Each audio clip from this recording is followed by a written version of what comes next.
Strength in Leos. How's it going, everybody? I hope everybody's having a great day today. My name is Evan Wooldridge, and welcome back to the Strength in Leos podcast. For this episode, this will be the first official episode of the SaSobek series. We released our intro, and if you haven't listened to that, make sure you go ahead and listen to the episode before this, which is the intro to the series. Again, this series is called Uncovering SaSobek, which you'll really just have to listen to all these episodes to really get the meaning of what that means and what this series will even be about. It's just so much content and so much history and real life applications and just so many things that we discussed throughout this series. So make sure you go ahead and listen to these episodically. This is the first official part. This comes after the intro, and then more episodes will be released after this. And I hope that you're just as excited to listen to this as me and Matt were when we recorded this. I can't thank you guys enough for all the support that you guys give to me, the podcast, and showing all your love on social media through sharing, rating the podcast, liking, all of that good stuff that you guys do. Our Patreon shout out for this episode goes out to Josiah. Thanks, man, for supporting the podcast. I really appreciate it. On Patreon, we do a lot of awesome things. It's a great community to join. And if you aren't already joined, make sure to join us at patreon.com/strengthinleos. The blessed gecko over the last 5 years has acquired an incredible variety of geckos from some of the top genetics available. In the past, they have maintained all animals within their own collection as holdbacks, as they have taken time to observe genetic pairings, dispositions, sizes, coloration, patterning, and etc. Go check them out on Facebook and Instagram, and of course go check out what they have available for sale. Impeccable Gecko is a small to mid-sized, family-operated, hobbyist breeder operation. They specialize in leopard geckos with high-quality genetics. At Impeccable Gecko, integrity and animal welfare is above all else. Miles Schwartz works with some awesome morphs and lines that are not only high quality, but also fairly rare in the hobby. Go check out their social media and awesome YouTube channel. John Scarborough of Gecko Boer Reptiles has kept and bred more than 80 species of reptiles, and his focus has turned to specializing within the genus Eublepharus. He has worked hard to pioneer some of the most cutting-edge leopard geckos while maintaining genetic purity and honesty. Go check out their website for their most up-to-date availability, and don't forget to follow all of their social media. Suburban Geckos is operated by Chris Charlton. Chris's passion and enjoyment for herpetoculture, and more specifically leopard geckos, drove the desire to take his hobby to the next level. Suburban Geckos treats every animal with the utmost care and respect, and cut no corners when it comes to the health and integrity of their geckos. Suburban Geckos is a strong supporter of the Strength in Leos podcast, so follow them on social media and check out what they have available for sale. Grove Geckos is a family-owned and oriented medium-scale leopard gecko business. Lance Musgrove is a hobbyist breeder with the goal of producing healthy, visually stunning, and refined genetics for their geckos. They can be found online at grovegeckos.com or on social media like Facebook and Instagram. Give them a follow and reach out to Lance at any time. Spotty-tailed Geckos is a small hobbyist breeder that focuses on quality genetics and maintaining excellent husbandry. Andy got started in the hobby when his daughter wanted a pet leopard gecko. He immediately fell in love with the animals and the hobby. Andy started breeding his first leopard geckos in 2015. To this day, he keeps a very small collection sourced from top-tier breeders. Cenozoic Reptilia works with an array of morphs, such as white and yellows, max snows, red stripes, rainbow stripes, various lines of tangerines, clown crosses, and so much more. As they continue to integrate themselves within the community, they look forward to continuously producing greatness. The mission is none other to give back, which is also why they give 15% of their proceeds to charitywater.org and promise to give more as they continue to grow. Go check out Cenozoic Reptilia on social media, and don't forget to check what they have available. How's it going, everybody? Evan back with the Strength in Leos podcast. Today we have an awesome guest. I'm kind of over the moon that we got this person to come onto the podcast and kind of give their time and talk a little bit about so many awesome things about leopard geckos and the so many different perspectives that he brings to the leopard gecko hobby. He's definitely paved his way into leopard gecko history. You already know who's going to be on this episode based on the title. So without further ado, I wanted to bring on Matt Baronak of SaSobek Reptiles. Matt, how's it going? It's going great. How about you? I'm doing well. So getting straight right into it, I know you've been kind of out of the hobby for quite a bit of time. There's so many rumors going around, like, is he dead? Has he been arrested by the government or whatever? So I kind of just wanted to squash all those rumors and then just bring you onto the show today. Okay, awesome. Yeah, I'm definitely not dead. And the government hasn't arrested me yet, so we're in good shape. Hopefully that doesn't happen anytime within our lifetime. Exactly. So again, we have on Matt Bronik. So this episode is bringing Matt SaSobek Reptiles back. So going into the history, just for anybody who's not really familiar with your work and what you've done for leopard geckos in the past, can you go and give a short introduction for who you are, maybe talk a little bit about your business and just give us all an introduction? All right. Well, at one point I had a really large collection. Probably I was producing close to 3,000 animals in a year. And, things kind of happened and life happened and it took a little bit of a turn. And before that, as far as like what I was to leopard geckos and stuff like that, basically I started back in 2006, 2007 is probably whenever I really started to get into leopard geckos as a full-time job, or trying to make it a full-time job. Definitely the first few years, like I was working as well, and it wasn't just my main thing. And then it all happened because of a fire, honestly. I was buying leopard geckos from A&M Gecko, which I lived about 2 hours away from him.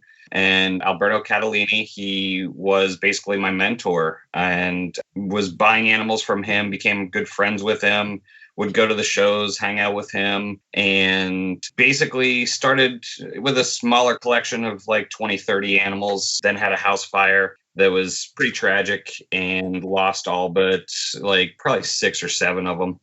And even after the fire, some of them had died from like smoke inhalation, stuff like that. Basically, Alberto offered to take the animals that survived, kind of nurse them back to health, because I didn't even have a place to live at the time. So it was, very big-hearted of him to do that. And whenever I went to get my animals back, he kind of offered me to work with him in producing some leopard geckos.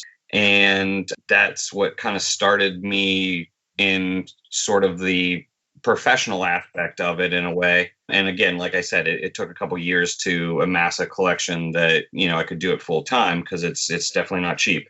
And you got to sell quite a few animals to be able to do it. And that's probably where I got my start and got a lot of the foundation animals for what I would eventually become. And this was right whenever the Enigmas were starting to come out. And that's probably where I made my first really big contribution to leopard geckos, was creating a lot of combinations of Enigmas that were, first of their kinds in the world. And that's probably where I became a little bit more noticeable in the leopard gecko community. Also around that time, I started doing YouTube videos and started making a presence more on like social media than most people were doing.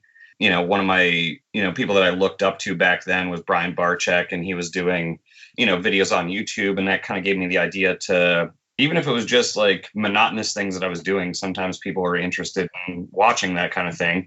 Still to this day, I don't know why, and it's, the first videos were very just like set the camera up and clean. And then as that kind of evolved into, telling more about what to do with the leopard geckos, leopard gecko genetics, like how I did things, and explain more of what processes I use just on a daily basis, and people could see like what it's like to take care of a large collection. That's probably whenever it became a little bit more well known. And then, a few years after that, I ended up buying Alberto's collection totally out, and it was all mine after that.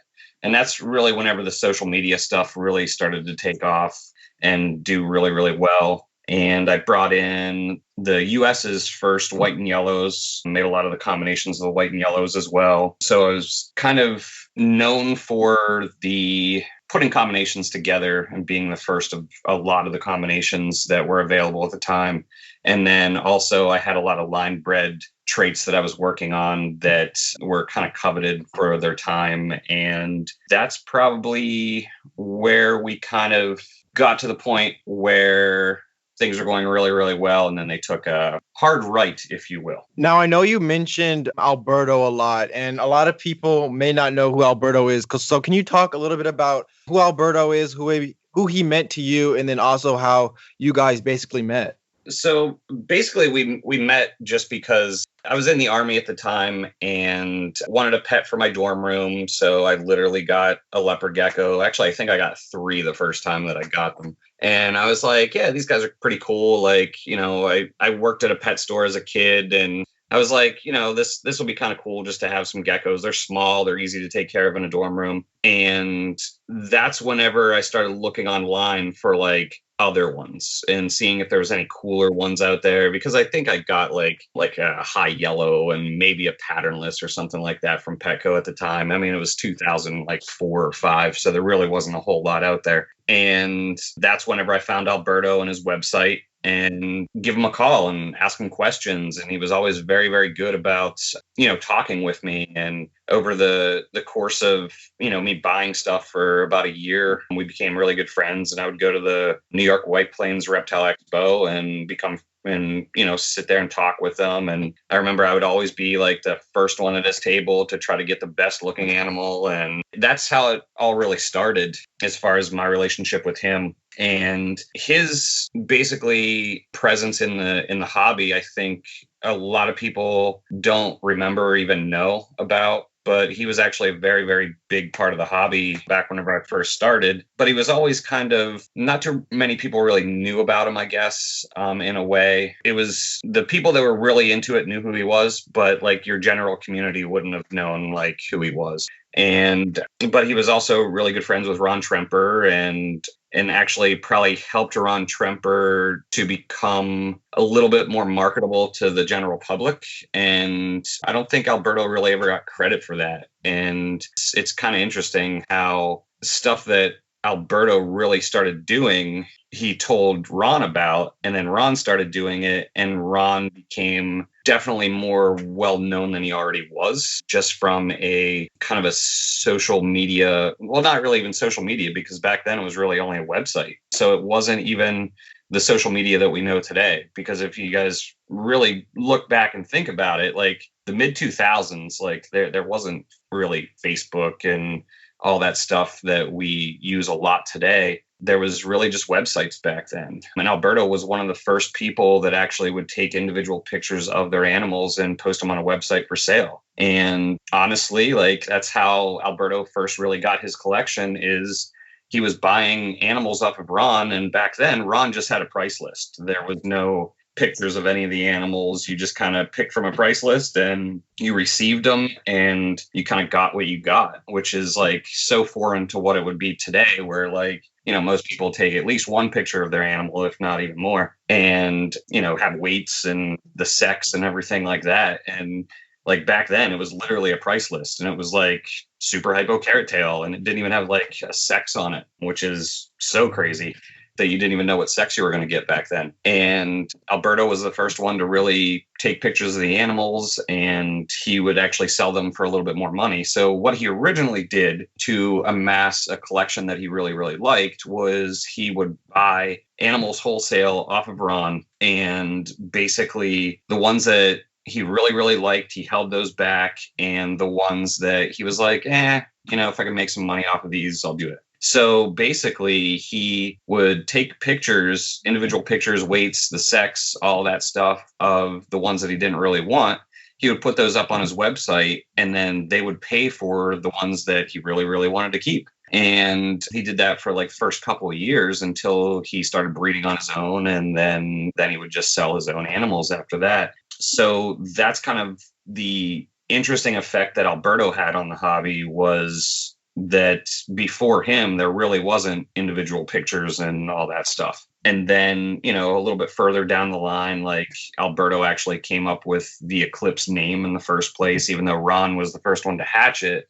Alberto kind of gave him the insight to have it named that, if you will. And, Alberto bought the first ever raptor that was ever released. And it was actually released to Alberto before anyone even knew about it, really, which is also kind of cool. And for the time, it was the most expensive leopard gecko that was ever bought. Alberto, who is from New York City, he actually flew down to Texas and paid Ron $2,000 for the first raptor and got to handpick it from Ron's collection. And that's the raptor that Alberto used to create all of his raptors. And it was kind of funny because he had it in his possession and up in New York before the first raptor graced the covers of Reptile magazine, which is kind of cool. That's just insane to think about all that. And especially since I don't think a lot of people really know about Alberto's presence. And just talking about something as simple as a picture, that kind of revolutionized how people are posting pictures today. Everybody, if you go to any of the big breeders now, they're either posting pictures for sale or geckos for sale on Facebook and on their website exactly like that with individual pictures, and they're not using price lists anymore. So just in general, it's kind of crazy how just something as simple as pictures kind of revolutionized how geckos are bought and how pictures are portrayed on social media. Exactly. So for Alberto, when he started A&M Geckos, was he just breeding as a hobbyist, or how did A&M Geckos really get the ball rolling to doing all of the things that you guys were doing over there? Okay, so originally, and this is from what Alberto has told me, is that basically Alberto used to be really into fish, just like I was. And he was breeding fish in his basement, just something to do. And Alberto is a very, very cool story in general, just because, I mean, literally, he came to the United States from Italy with nothing. And he literally just worked in restaurants and eventually worked at his brother's restaurant in Tribeca. And that was kind of his like everyday life thing. And the geckos and like the fish and stuff like that, that was all kind of a thing that he just did for fun, something to relax and, and just do in his spare time. And the gecko thing actually was, he has two stepsons, and they were kind of, they wanted a gecko or something like that. And basically he got a couple geckos and he was like, oh, well, maybe I could breed these things, kind of like we all start. And that's how his whole operation kind of went. And it was funny. He told me a story one time about how, I think it was like the original blizzards or something like that, where Alberto actually bought like a blizzard and he bred it to some normals or albinos or whatever he was breeding it to. And the first White Plains Reptile Expo that he ever vended at, he had all of these like het blizzards, which for the time was like, nobody had them yet. And he had them all on his table, and, they were a little bit more expensive. I mean, they're not like the expense, I don't think, of what we would think of as an expensive gecko today. But he literally said that his first ever show, he didn't sell a single animal. And it devastated him so bad that like literally he just wanted to go home and just like get rid of everything. And he stuck with it and ended up getting a little bit different animals and stuff like that. And, he made it work. And the crazy part about, how Alberto is, he once told me that if you're going to do anything, you should strive to be the best in the world at it. And I've always like kind of kept that in the back of my mind with breeding leopard geckos, as if I'm going to do this, like I want to do it the best possible way that can be done. So he was great as a mentor, and he's still one of my best friends to this day. And kind of what's happening with Alberto right now as part of a history lesson is whenever I took over the gecko part of it, at that time, he was very, very allergic to mealworms, like literally had to go to the hospital one time. So, I took over the leopard geckos, and he didn't have any animals of any kind for a few years. And he all of a sudden kind of got into dart frogs. And, he was kind of looking around at what dart frogs were cool and what he really liked. And, just from that little twinkle of, I like dart frogs, he has probably one of the best collections of dart frogs in the world right now. And he is literally the only person that's allowed to export, the only person in the United States, I should say, because other countries can do it.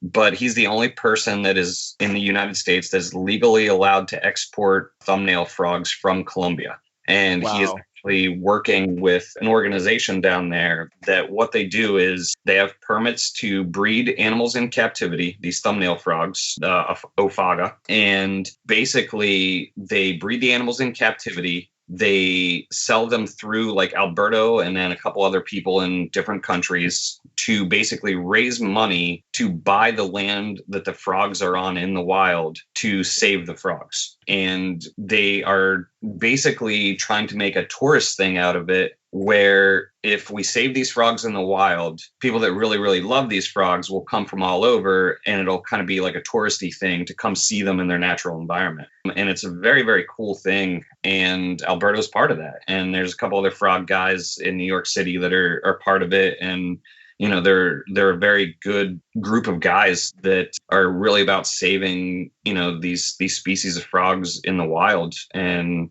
it's just a very, very cool thing. And it's cool that my mentor for leopard geckos is part of something like this. And it just goes to show you that like you can literally come from nothing to be doing something very, very great. Like he came from Italy with nothing. He kind of told me it was like $20 in his pocket or something like that. And now he actually owns his own Italian restaurant.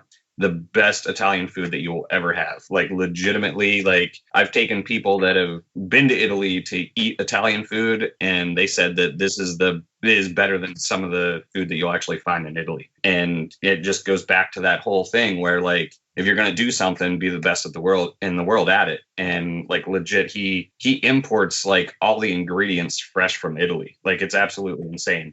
So that just goes back to how much care he takes in everything and how much like he puts into it, because he's one of those firm believers. The more you put into it and the best things that you put into it, you get a better product. And yeah, he's just an amazing guy for sure. Yeah. And just from that, hearing you speak about that, I think that kind of goes back to you guys' success that you guys had when you guys first getting started, having that mindset of you guys kind of doing the best that you could and kind of going against the status quo a little bit. Some of the things you guys were doing back then, I think it all kind of relates to kind of the legacy that you guys left. And then on some of the stuff that you guys doing, it's pretty amazing. Yes. Yeah. And I mean, the other thing too is like a lot of people think like A&M Gecko stands for like Alberto and Matt, and it doesn't. It's actually Alberto and Mary, and that's his wife, because his wife was the one that originally started it with him. And, she is an amazing woman as well. And she supports him like 100% in everything that he does. And so A&M Geckos actually stands for Alberto and Mary. I had nothing to do with it. Like I came in like, probably 6 or 7 years after he started. So, I was just kind of his apprentice and kind of took it from there. So from then, when did Alberto start getting out of things, and that's when you kind of started going on your own path to go on and start SaSobek Reptiles? Okay, so that kind of all started. So basically it was 2006 was the fire. 2000, and then towards the middle of 2006, he was like, hey, do you want to like work together on this? I'll give you some animals, keep back what you want, breed them the next year. And then, we'll split the profits 50-50. So my first year of breeding large scale was 2007. And that's the year that I was getting out of the military. And I moved my collection pretty much mid-season to Pennsylvania. I spent a year in Pennsylvania, and 2008 is really whenever like all the Enigma stuff was happening, like with the Dreamsicles and the Novas and, all the combinations and stuff like that. That was all done in Pennsylvania. So at that time, there was actually 2 separate collections. One was at Alberto's house and one was in Pennsylvania. And we were kind of working on our own things. He was still, like, I was doing more Enigma stuff than he was, but he was still working on like Tremper Enigmas. And it was basically, we weren't trying to do the same thing so that we weren't like competing internally to make the same thing, if that makes sense. So in 2008, like towards, actually it was like at Daytona, like right before Daytona, which is in August. So it was probably like June, July. I was like, I'm kind of getting tired of Pennsylvania. I wouldn't mind like, coming to live in the city. And because that's whenever his allergies were starting to kick up really bad then. And he was thinking about getting out of it. And I actually went and lived with him for a year from like August of 2008 until probably was like June of 2009. So for a year, I worked at or lived with Alberto and worked the collection at his house. And that's whenever we kind of combined the whole collection. And then in 2009 is whenever I moved back to Pennsylvania because I'd met my future ex-wife, if you will, in New York City. And we decided to move to Pennsylvania for me to go back to school and to take the collection with me and kind of run it from Pennsylvania. And then that's whenever basically I took the whole collection because I was working on it to Pennsylvania. And then Alberto kind of stayed in New York City because he was obviously working for his brother at a restaurant. And, he kind of got out of the everyday having to deal with the leopard geckos. And the year that I was living with him, I did all the work on the leopard geckos and he kind of handled sales and stuff like that. And we were doing a lot of sales like overseas to Europe because at the time the ham show was kind of the big thing over there. So it was kind of one of those things where I did the live animal part of it. He did the sales part of it. And then whenever I moved to Pennsylvania, it started transitioning a little bit more to me taking over some of the sales because I still would have to take the pictures for him to upload and do all that stuff. And that's whenever it kind of just didn't make any sense anymore for Alberto to continue with the leopard geckos because it was hard for him to kind of work remotely in trying to sell animals that I had in Pennsylvania, if that makes sense. So that's whenever we decided that, I offered to buy out the whole collection. And I think that was probably 2009, 2010 is whenever I bought out the whole collection. And then I owned totally everything. And that's whenever I think he started getting into frogs shortly after that because he couldn't just, sit at home and do nothing and watch movies all day. He really wanted to get into something, and that's whenever he started getting into the frogs, I believe. You guys, it sounds like you guys kind of had a really good system of, you guys working together, and you guys were a really good team back then. Yeah, absolutely. And it just goes back to that whole thing where like he was definitely my mentor, and we worked together really well. And I mean, we still do today. And like I said, he's still a great friend of mine. And, anytime I'm in the city, I, hang out with him. Like whenever I go to the White Plains Reptile Expo, for instance, I always go down the night before, usually spend the night at his house. And that way it's not like a 2-hour drive in the morning. It's like a 20-minute drive. So go hang out with him and check out his frogs that he has, which his frogs are absolutely amazing. Like he has some of the... I mean, he's got frogs that he's the only one in the United States, probably the world, to have outside of the wild. So it's, it's just amazing. Like his setups are amazing. The way he looks at the animals and figures out what they need and all that stuff. He's just very, very good at reading animals and getting them to breed and reproduce, and not only like reproduce, but like reproduce well. Like he can produce more frogs than most people. Let's put it that way. I don't remember where I saw this picture from, but I remember seeing an albino dart frog that he produced, and it was just mind blowing because I've never seen anything like it. And just some of the stuff I know he has is just crazy to believe. Yeah. The albino, he actually didn't produce it, but he bought it. And the weird part about dart frogs is, how like in leopard geckos, we want to cross everything and make albinos and make stuff that doesn't really look natural. In the frog world, that's like really frowned upon. So yeah, it's very, very frowned upon. Like they don't even want to cross like localities of stuff. That's considered a big, big no-no, let alone like species and albinos and stuff like that. So the funny part about that albino is like he never actually bred it. He just had it as a pet, like just to, I don't know, say that he had it or not even say that he had it because he never really even told anyone. Because everybody knew that he had it, but it wasn't like he was like, oh, check out my albino dart frog. Like it was just kind of like a cool thing to him to have. So like literally it was in like a tank by itself and, it just hangs out. Like it's not, something that he's trying to breed for or anything like that.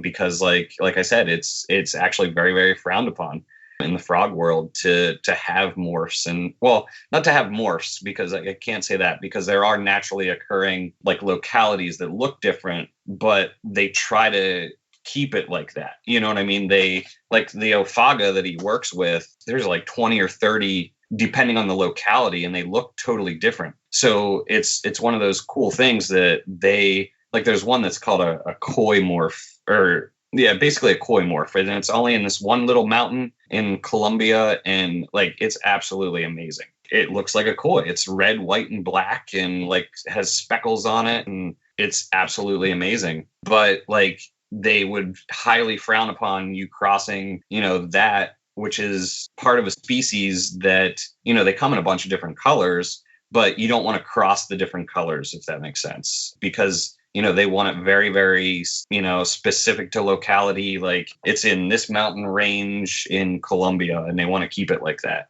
which is kind of cool, because like then, you can keep something in captivity that like you could go to a specific spot and see the exact same thing. And it's not like all muddled, and it's not a man-made thing. Got it. Yeah, well, that's pretty cool that you're able to do that, especially to replicate that in a captive environment for that. And it's kind of interesting where you see kind of different sectors of the reptile hobby where, leopard geckos have their own thing that are frowned upon compared to like other species like dart frogs or corn snakes, ball pythons, all of that stuff. So that's pretty interesting to always hear about. Yes, absolutely. So going back to the creation of SaSobek, where did that, even the name, I know you mentioned it in a little part of a video that you put out, but where did the name SaSobek come from? And then how did you decide that you really wanted to go into this full time?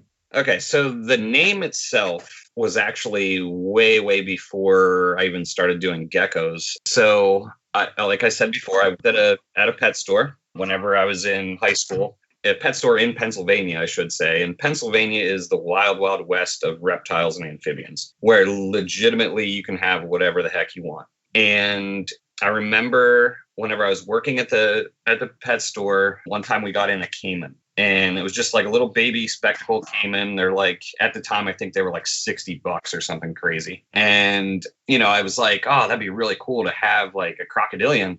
And I was thinking about getting it, but then like I started doing some research, and I was like, well, alligators are a lot calmer, because, the caimans are just like, they can be a little, they can be a little nippy, let's say. So, since I worked there, I was like, hey, can we get in a baby alligator?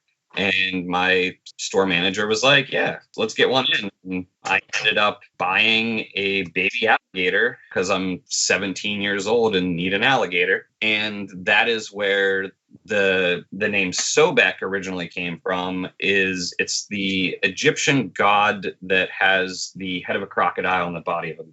And that's what I called my first baby alligator. Its name was Sobek. And then the Sa part of it, in ancient Egypt, it's considered son of. So basically, it's son of the Egyptian crocodile god is what the name actually means. So it's not like my last name or anything like that. And, the Sobek as a deity was kind of protector of the Nile. And depending on like, what you read, I remember one time whenever I was a lot younger, it said that Sobek was actually the protector of animals. And I was like, oh, that's really, really cool. Like I could be like son of protector of animals, because back then I was like, real into animals, like I still am. And it just kind of fit. So that's where the name actually came from. And I didn't want to make it as generic as like SaSobek geckos, because like I knew that that's not all I ever was going to be. And I was like,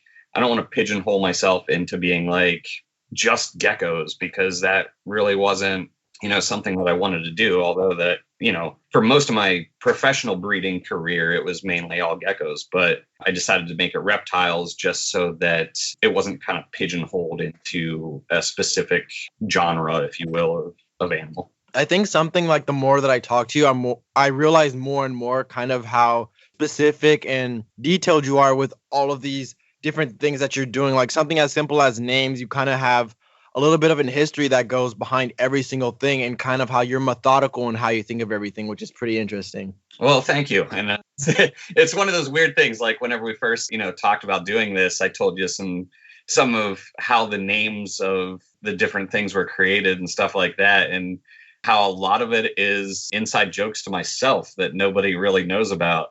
Yeah, in a weird way, it is kind of methodical, but like to me, it's just kind of like how my brain works. And it's funny that even to this day, like a lot of people don't know the inside jokes of certain things, but they say the names all the time because that's what things were named. And it's still kind of funny to me this day. Yeah, exactly. And it all has kind of a ring to it. And people are like saying these things like it's nothing, but you kind of have that inside joke and kind of chuckle to yourself because behind the curtain, there's something that's more to than what's on the surface, basically. Yes, absolutely. So when you're going and you're separated from Alberto, you go ahead. I have the name. I'm doing this. I have this group of geckos. So at one point, did you have a job while you were kind of in the middle of that? Or did you go straight into, okay, I'm going to do this full time. I'm going full steam ahead and I'm just going to breed geckos for a living? So this is kind of an interesting story because the transition into me going into geckos full time was kind of the demise, I would say, of my marriage, actually, which is a very, very double-edged sword where, I moved to Pennsylvania to go back to school and to get a degree and, really do that. And it just kind of turned a little bit differently. And I don't think that my ex-wife and I were on the same page as far as what was actually happening. And it's for the first few years that I was in Pennsylvania, I was either doing the geckos and working and going to school or a combination of the three. So that didn't give me a ton of time to focus specifically on one of them. And it's one of those things where, they say that you can either be an expert at one thing or, kind of not as good at three different things. And I think that's really what was happening. And it's kind of weird in an aspect where, like, I'm very good at certain things and probably school isn't one of them, even though, outside of school, I can, do leopard gecko genetics in my head. But it was just one of those things where my heart really just wasn't in it. And the more I was in school, the more I was realizing that for what I really wanted to do, it just didn't really matter as much, if that makes sense. And definitely that's not the case for everybody. Even in the spot that I am in my life right now, and whenever I was working in zoos and aquariums, that's not the norm. Like everybody else goes to college, they get their degree and all that stuff. So I am definitely not telling kids out there to not go to school. Like it is very important, but it was just not my path. So, we'll touch on that, I'm sure, later whenever we talk about like what has happened since the leopard geckos. So basically in, the trying to have a job and I had a couple different jobs. Like I was working at a vet clinic and I ended up working at a reptile zoo for a little while, Clyde Peelings in Pennsylvania, actually. And that ended a little bit sooner than I really would have liked, but it was an hour away. And at the time, my ex-wife was pregnant with our son. And I mean, she had like a couple bouts of like passing out, like while she is a teacher and she passed out in front of her class like twice. And being an hour away, like that didn't sit real well with me. And, at the same time, I'm trying to take classes at Penn State, which that's where I was going to college at, was at Penn State. So we are in Penn State, amazing school. And so it was literally working at the reptile zoo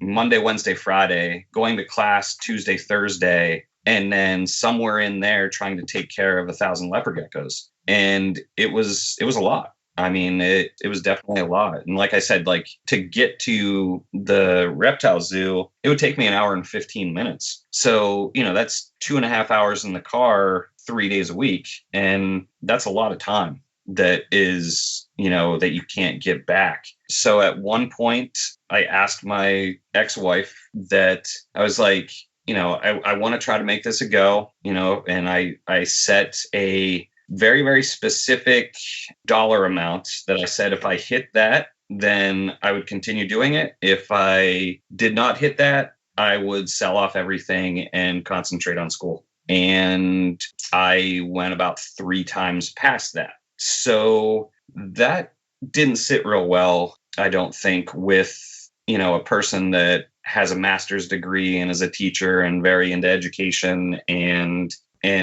all of a sudden I'm making more than that and still have a lot of free time to help with our son. And I think it just, at that point, like, our lives weren't matching up. And that was the beginning of the end. So it was kind of like my success in my professional life was actually the thing that caused a lot of drama in my personal life that, a lot of people didn't know was happening for obvious reasons, because I always tried to keep the business side and kind of keep my personal life out of it. Like, I always had 2 different Facebook pages, one just for the geckos, one for me. And, I tried to keep it very, very separated and kind of be a personality in the leopard gecko community, but keep that very, very away from what and who I actually was personally, if that makes sense.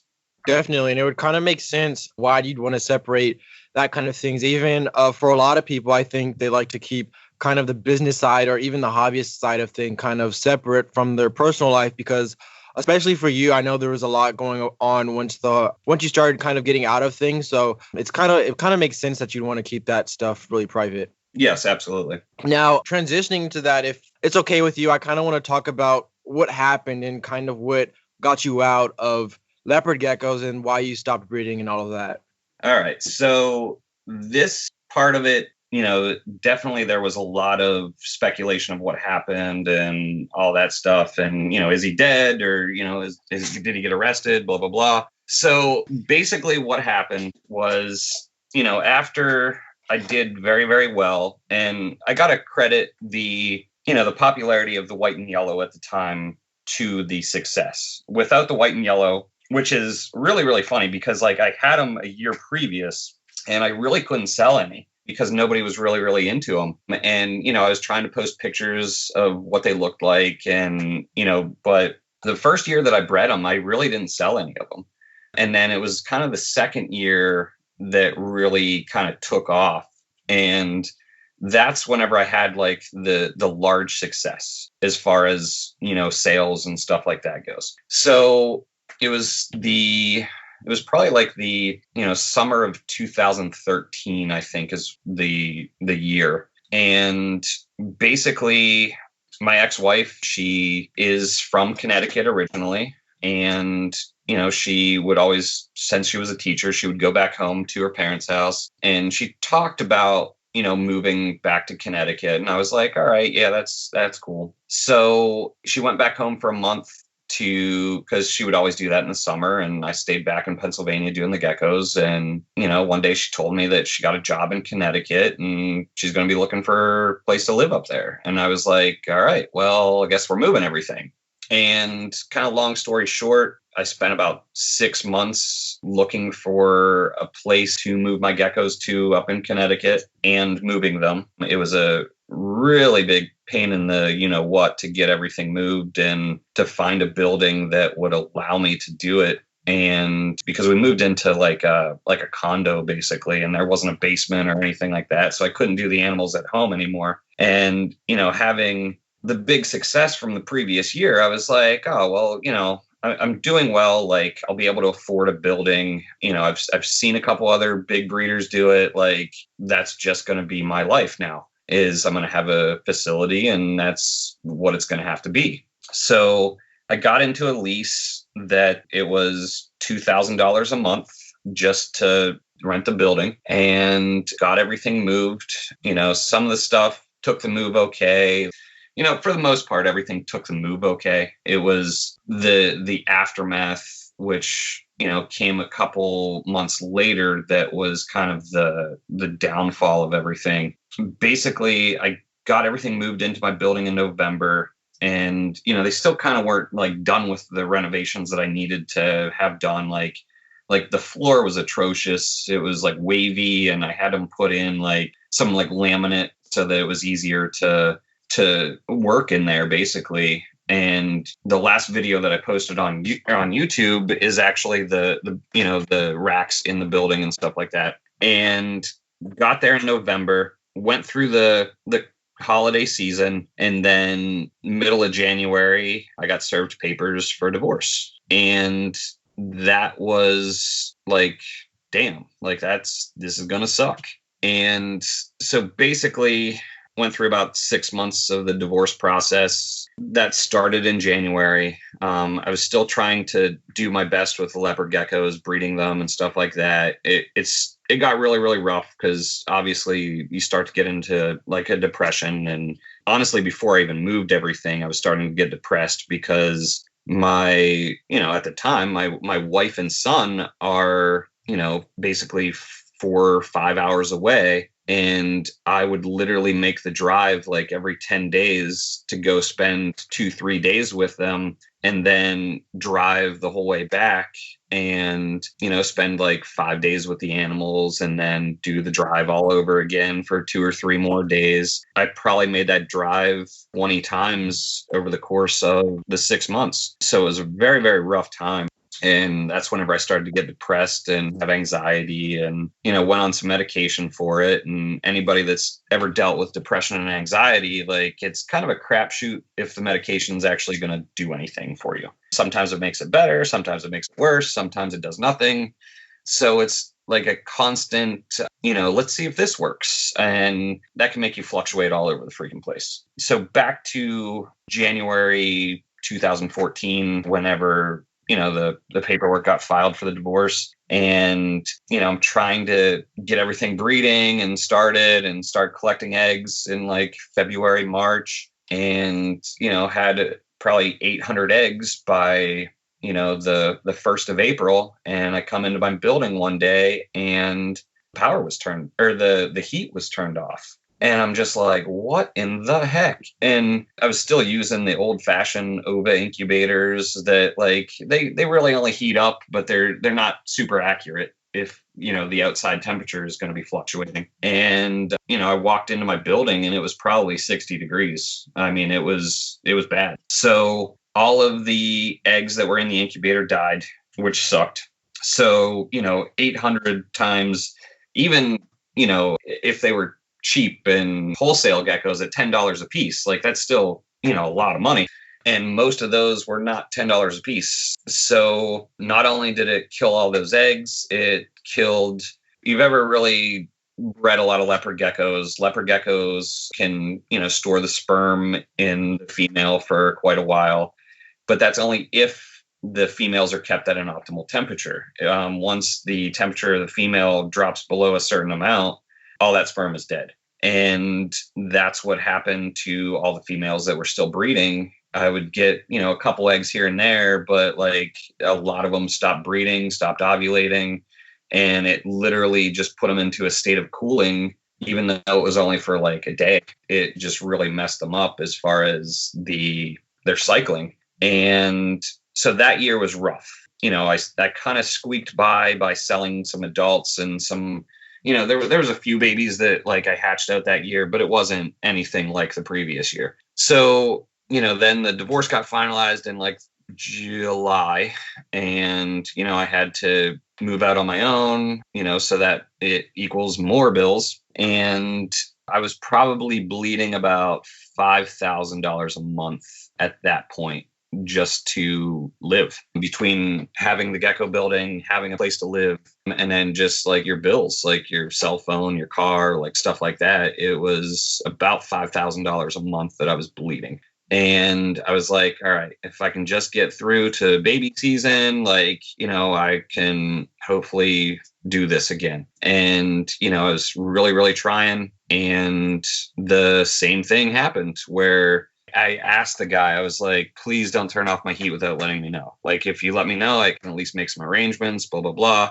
And, he just never told me. And same thing happened. Walked in April 1st and yep, heat's off again. And, that's whenever it really got bad. I still produced some babies, and it was definitely the beginning of the end. I was trying to sell, unsexed babies, to make enough money to even keep the building, and then going to ship them out later.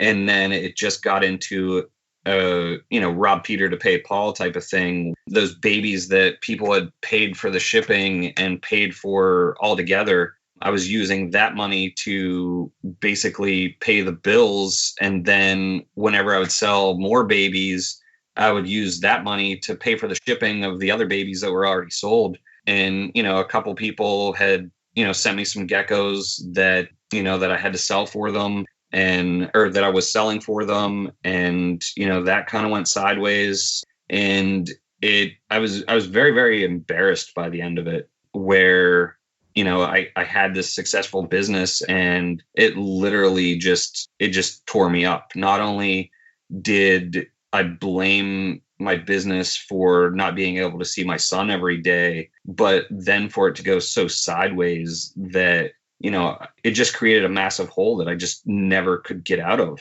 And, eventually, like, I had to, I sold off a lot of the adults kind of just to get by. And, it was a really awful time for me. And, like I said, I was totally embarrassed because I built this reputation for so long of, trying to have these perfect genetics and, perfect customer service, and, the wheels just fell off. And, that put me into a even deeper depression. And, they said that, on YouTube that I died. And at one point it got so bad that, yeah, there was definitely a day when I said that, this was going to be it. And luckily I'd made a post on my personal Facebook page and people actually found me.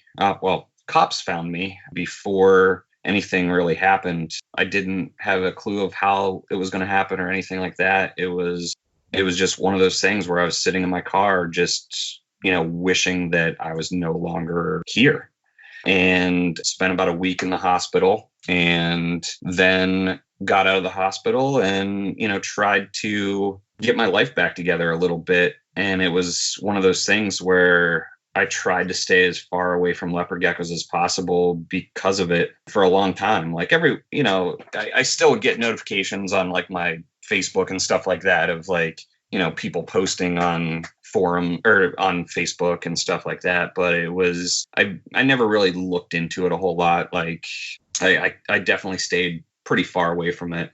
And even some of my really, really good friends that I made over the years, other breeders, like I just lost touch with them. And that probably sucks the worst is, not being able to just chat about geckos and stuff like that with other people that really, really love it.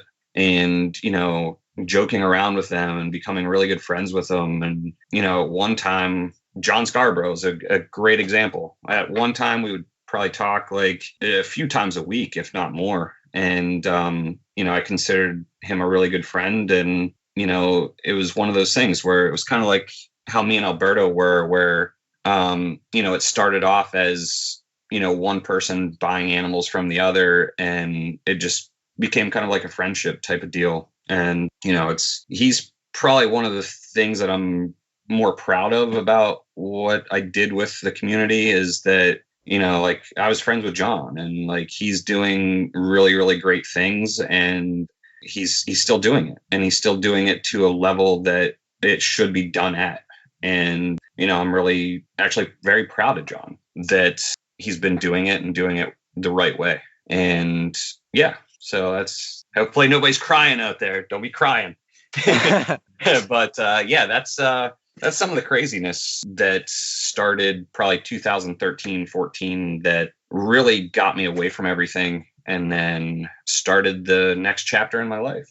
Wow, that's pretty deep to say the least. I'm glad you're doing well now. And hopefully this gives a lot of people, hopefully maybe someone going through something similar, to kind of give a story of success where you weren't down forever and things are definitely looking better for you. And I know it was kind of difficult. Again, you had a lot of issues personally with your family. I know it was probably super hard with you trying to see your son and everything that goes along with that. But again, you're kind of at this place where you were on top of the world in terms of leopard geckos, and you were producing amazing stuff. And just for the series of events to kind of happen all at once, I know you basically, just hearing from you, you kind of tried to stay in it. You tried your best to continue to work on, but I think at one point you just kind of have to let things go for a little bit and step back, and I think you did just that. Yep, absolutely. And for you, I wanted to basically ask, when you were going through all of this, and just with the reptiles and stuff, how did you go about your collection, and how was it with you trying to work on leopard geckos with all this stuff going on? Definitely whenever I had still like a lot of animals, it was tough. I mean, there would be a lot of times where, and a lot of people with depression will know this, that you just want to sleep. You just don't have any motivation to do anything. And, there was a couch at my leopard gecko facility, and there would be a lot of days where like I would go there and, spend 4 hours sleeping and just trying not to like be there kind of thing. And even it was like I was trapped to it, but it was very, very hard to work on the animals. And, by the time I moved out of that building, there really wasn't a whole lot of animals left. And it just kind of was one of those things where like it just kept getting smaller and smaller and smaller. And it's very, very weird in a way that, it went from the building, and then the place that I was staying at the time had a garage underneath it, and all the racks, like I just moved them into the garage and they were all empty. And it's a very like surreal, like weird feeling and it is still like that today, because I still have all of the stuff. And friends have told me that like it's one of those things where like you don't want to give it up, because like it still holds something special in your heart, but at the same time like part of it really still hurts. So it's one of those weird things. And not to mention the monetary value of everything. I mean, I have like 30 some racks, and at $500-600 a piece, like that's expensive. And I never knew if I wanted to get back into it. And it's like, if I tried to sell those, like, you might be able to get $200-300 out of them. And then if you wanted to buy them again, like it would just be like a waste of money, honestly. So I've always just tried to hang on to them just in case I ever got the itch again. And I mean, they did come in handy whenever I started to get into ball pythons, just for, something to do. So I still have them. And, it's very, very weird to, I've moved them like 3 times with no animals in them. And it's one of those weird things where like, should I get rid of them? Should I not? And I just never have. But, again, it's hard to, back then it was definitely hard to work on the animals. And there was a long period where even with the small collection that I had, like it was kind of, out of sight, out of mind. I worked on them minimally, and it's just, I'm lucky that like I didn't have as many, and I could kind of space them out a little bit more so that they took less effort. And somewhere along the line, I started being like, I want to work with animals, but like just not these specific animals. And that probably is the evolution into the next step of everything. So when you had your collection and all this stuff was happening, did you just start selling things like crazy? Did you just want everything out? Or when you were downsizing, how did all of that happen? No, honestly, it was never like a big fire sale or anything like that. And that's why I think there was rumors that like crypto killed everything and all this other stuff. And, I'd never had crypto. There was never like a mass die off or anything like that. Like it literally was just, I didn't really post them for sale, but people would ask me if I had stuff. And I'd be like, yeah, I got that. And I would send them a picture and make the sale. So a lot of the sales were kind of like off the radar kind of thing. Take them to the reptile show and sell them at a reptile show. So there was never a mass sell-off, like a going out of business sale, like flash sale, like some people do. Like I didn't want to do that to the community that I loved. And I mean, loved is, there was definitely parts of the community that I didn't like, but, as a part of the community that could really determine, how much animals were worth, I didn't want to do that to my peers. I didn't want to, be like, hey, everything's $5, like no matter if it's a $3,000 animal or a $20 animal. So, and I was always cognizant of that. Like if I ever wanted to get out or, wanted to stop, is that I didn't want to be that guy, because there was, we all see it every once in a while where like these people come in and then, they're in for a year or two and then they're like flash sale, getting rid of everything and just, unloading everything. And I didn't want to go out that way. And it was one of those things where I'm sure the way I went out wasn't great either, but I didn't want to just flood the market. And at the time, like, you have to remember that I was still trying to like stay in it. So it was like kind of piecing animals out so that I could pay my bills. And that part of it probably made it seem like going from this huge collection to nothing without really anybody noticing it, because of, like the tragedies that I had with like incubation and breeding seasons. And it kind of makes a little bit of sense if you kind of look at it from a big picture where, for 2 straight years, like I didn't really produce a whole lot. So, but I was still selling animals. So it's one of those things where like the sales kind of happened to try to stay in it. And before you know it, like you don't have really a whole lot of animals left, if that makes sense. Yeah, that definitely makes sense. And I think that clears up a lot of things for me and just everybody listening today. I think a lot of people, when you were in the hobby, there was definitely probably rumors going around and then things spread pretty quickly. But it's always great to hear what comes directly from you and then also to clear things up with everything happening. People would kind of say certain things but weren't sure. So again, just hearing that from you just sets a lot of things straight. Yeah. So I know you developed kind of a lot of awesome lines, stuff like G Project, Clowns, even the morph Marble Eye that popped out of some of your stuff. So where did most of that stuff go to? I know you've been out for it again for a while, but do you remember if people want to get kind of in touch with some of those lines and start working with some of the stuff that you had, do you remember where some of that stuff goes to? Because I know it is pretty rare to see some of the stuff that you have in the hobby. That's just how it goes. So again, do you know where a lot of this stuff went to? As far as like pure lines and stuff like that, like it would probably be hard to like find, pure of anything that came from me as far as like line bred projects go. Some people bought, pieces here and there, and it was one of those things where I never sold like a huge group of really anything to anyone.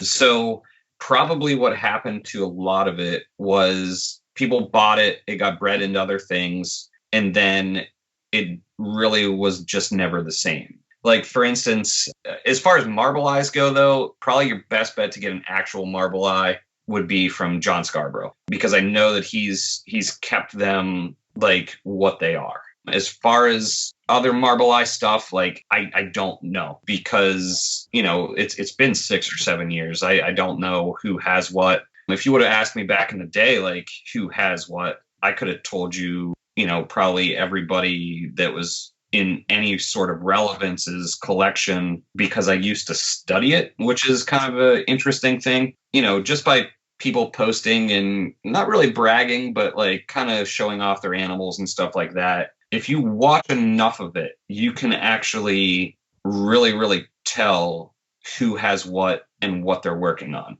And I always kind of use that to my advantage, where I would see people working on things and either go in the total opposite direction or add 3 more genetics to what they were doing. And it was just by observation, because it's human nature for people to post what they're doing and their best things. So it was always relatively easy to see what people were doing. And I tried not to let any of that stuff out for the most part, but, people still kind of knew certain things that I was working on. But I digress, and that was just totally, totally different. As far as, lines that are out there today, I know a couple people have specific things that they're really working on, but it's one of those things that I think after stuff gets out there, everybody kind of wants to put their own spin on it.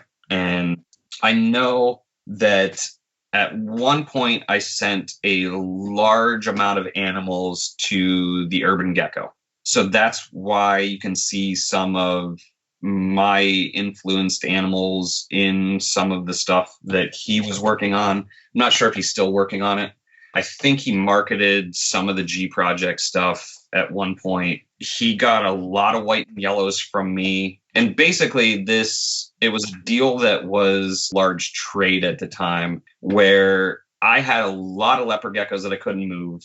And not couldn't move, but like it was easier to move them all at once. And it was actually the year before the white and yellows became big, where I had a decent number of white and yellows and certain stuff from white and yellow projects that I was like, I don't really need this because of it being dominant. Like, all it really needs the males. Like, I don't need all the white and yellows that I had.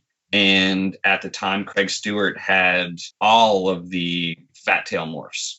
So we set up a trade, and I traded probably 200-300 leopard geckos of various things to Craig Stewart for probably 20 to 30, maybe 50 fat tails at the time. And it was a way for me to downsize because the market wasn't great on leopard geckos, and I had a lot of them. So it was kind of a way to get into something else ground level and kind of move some of the stuff that, I probably wouldn't have necessarily moved anyway. So that's where Craig Stewart ended up getting a lot of, white and yellow stuff, G Project stuff. He got Marble Eye stuff.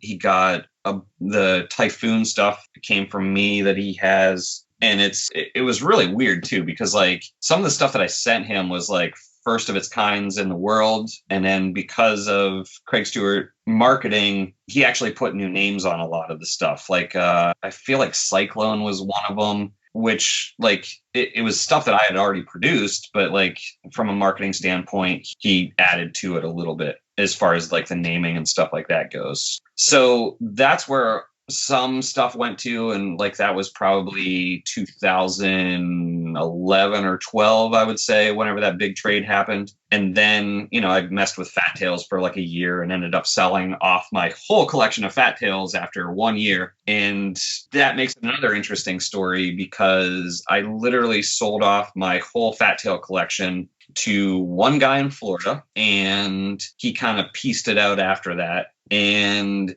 with that money, I actually bought a bunch of Hardwicke that ended up making me the second person in the world to produce Hardwicke. So that to me was worth it. Like Hardwicke always will have a special place in my heart, even though I don't have any anymore, but I just love them. They were just so cool whenever I first got them. Whenever I first got them, I believe I paid $1,500 a piece for babies. And they were unsexed, and I got them from John Boone. And I think I want to say that it was like 7 or 8 of them the original time that I bought them. I think I bought like 3 first, and then the next shipment that he sent me was like 4 more, and those all actually came in dead. They got too hot in the box, and that sucked. To have these animals that are $1,500 a piece, and you get the box in and they're all dead. But John was very good about it, and he replaced them for me. And then I raised all that stuff up, bred them for a couple years, and that was another one of the animals that I sold off to try to make money to survive. I sold off those. I sold off my Agamaniu and a lot of other subspecies stuff just to kind of make ends meet at the time. So that was kind of like a sidetrack to where a lot of my stuff went to. John has some of my lines in some of his stuff. I know that he ended up with one of my better solar raptors that I had at time. Also ended up with a really nice gem bold stripe that I had that was really, really nice. So the lines are kind of out there, but a lot of them have probably gotten mixed into other things. And honestly, I wouldn't really know exactly who has what at this point, just because I've been out of it for so long. It's good to hear that there's definitely some of your stuff out there, and all of your hard work isn't completely gone. But I think that's something that we just get accustomed to in the reptile community, or specifically in leopard geckos, that you have some of these historic lines that tend to get lost sometimes when the people who are working with them kind of get out the hobby, and then people don't pick those projects up. Yeah, exactly. Like just over my career, back in the day, there were so many lines that kind of got lost because the people got out. I mean, back whenever I was in it, there was Jeremy Letke and Dan the Fireman that had these amazing rainwaters, and even Marsha McGinnis back in the day, whenever she had her pure patties and her pure blizzards and her bold stripes, those lines have kind of gotten lost as well. And, Paul Allen had really, really nice stuff back in the day. He ended up getting out. Albie, another big one that I ended up buying his collection whenever he got out. But he had started focusing on ball pythons like well before that. And he still does really, really cool things with ball pythons. And he's definitely a line breeding person. And you can even tell in his ball pythons where, he buys really cool looking ones that they line breed well. And they're even just with the base morphs that they're different than if you would get that same base morph from someone else, just because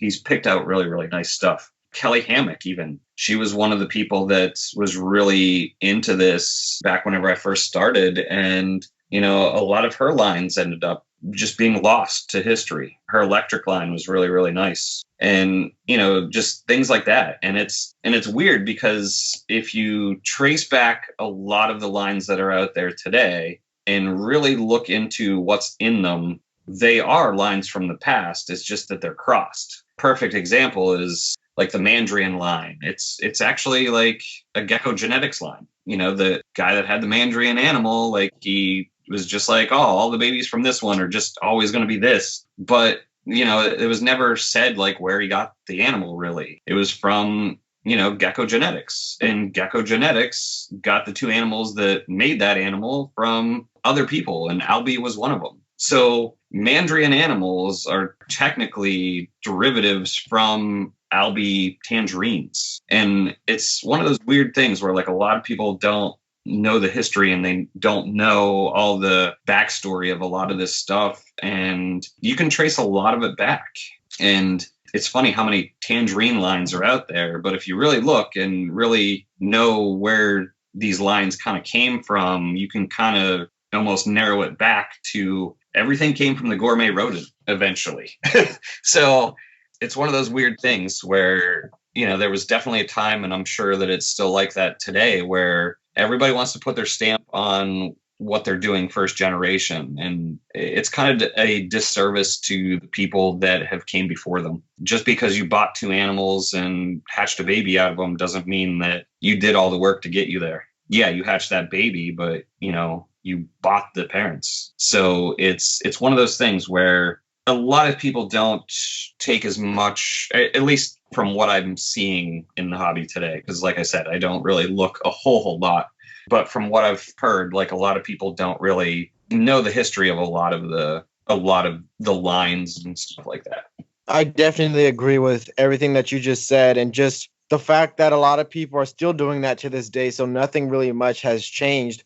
But I think the importance comes from really paying homage to all of the work from the breeders that came before you. And of course, crosses will come up and maybe you'll produce some really unexpected things. And then you have the right, really, after years of line breeding from generation to generation, to kind of put your stamp on that. But I think that's when things kind of get muddied up, is when people want to come out and kind of put a name on something that the work hasn't been done to kind of flip something or maybe even increase its market value. I think that's when a lot of the issues within the community kind of pops up.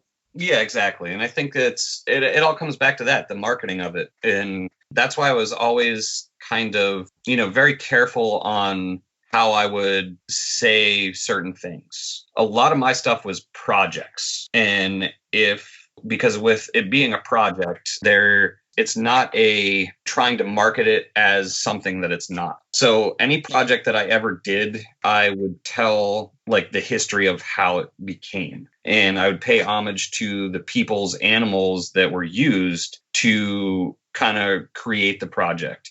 And a lot of that stuff, it still should be up on my Facebook business page, actually, of like how things actually, came to be. And I think whenever I was doing this full time, that's whenever, it kind of started that, because I tried to, be very into the history of things and where things came from and keeping the genetics as pure as possible. I think I even coined the name Pure, honestly. when talking about like eclipses that didn't have any other albino genes in them or any other recessive gene in them.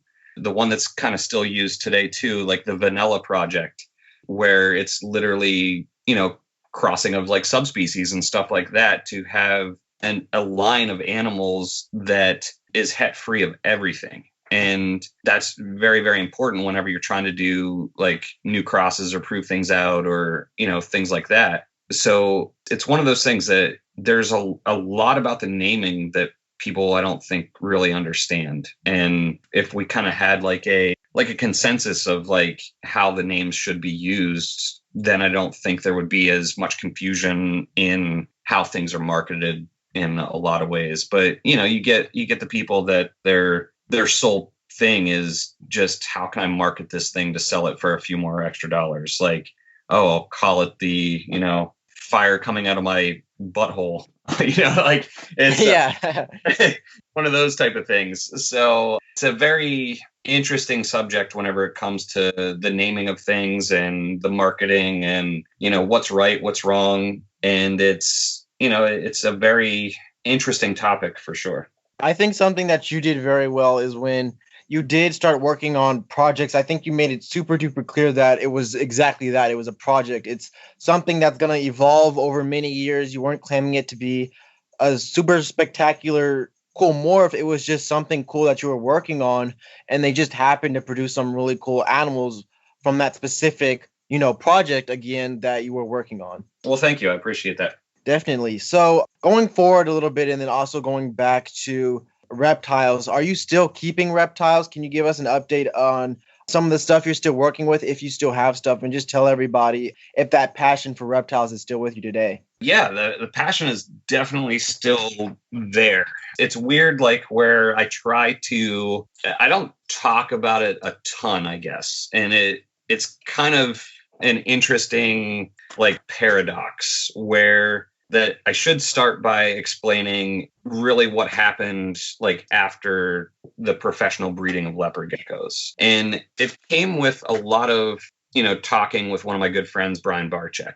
And he was under the belief, quite a while ago that the time of the commercial breeder was slowly coming to an end, because at some point there is just too many in the market, and like it's just, the bigger you are, the harder it is to stay afloat. And that was probably back in like 2013, 14 that we were really talking about that, and like where to really go professionally from there, because he was getting super burnout with having so many animals and having, a staff that he had to pay and a huge building and all these animals that he had to feed. And he was just like, I don't know if it's worth it. Like, I mean, at one time, I think he told me that he was bleeding like $30,000 a month to keep his business operational. And it was one of those things where like, he was telling me how like, the people that are really making money off of this stuff, which, you gotta have to, it's not always about the money and stuff like that, but speaking from a financial standpoint, and if you're trying to make it a business, the people that were actually doing well financially for what they had were people that were breeding in their basement or breeding in a spare bedroom, because you don't have the overhead of a building, you don't have employees, you don't have all this other stuff. It's having like a smaller collection that is very, very powerful, that can produce things that people can't produce, or can produce per animal like the best financial yield, if that makes sense. And that's kind of from a business standpoint, and that's, totally just from that standpoint.